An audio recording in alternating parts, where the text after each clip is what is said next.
ఒక మనిషిని చంపడం సాధ్యమేనా?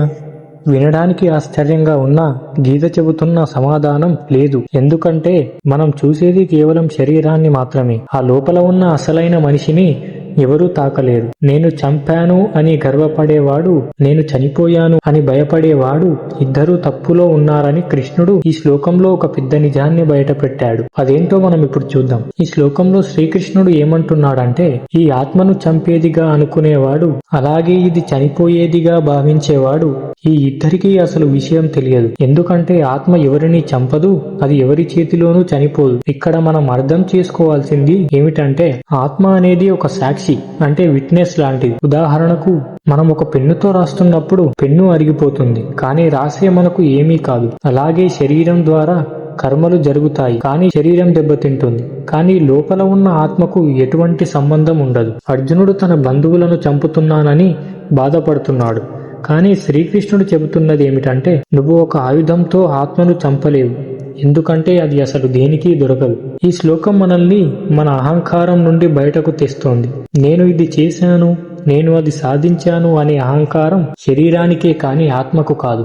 అలాగే నాకు అన్యాయం జరిగింది, నేను నాశనమైపోయాను అనే భయం కూడా అజ్ఞానమే. ఆత్మ అనేది మంటలో కాలదు, నీటిలో తడవదు, ఆయుధానికి తెగదు. ఇది కేవలం ఒక శరీరం నుండి ఇంకొక శరీరానికి మారే ప్రయాణం మాత్రమే. ఈ శ్లోకం మనకు ఇచ్చే అతిపెద్ద పాఠం నిబ్బరం. నేనే అంతా చేస్తున్నాను అనే భారాన్ని నెత్తిన వేసుకోకండి. మీరు ప్రకృతిలో ఒక భాగం మాత్రమే.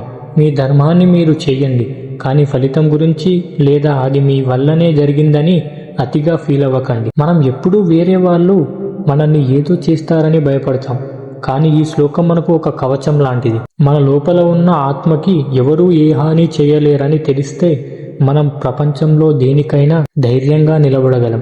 జీవితంలో వచ్చే గెలుపోటములు కేవలం బాహ్యమైనవి.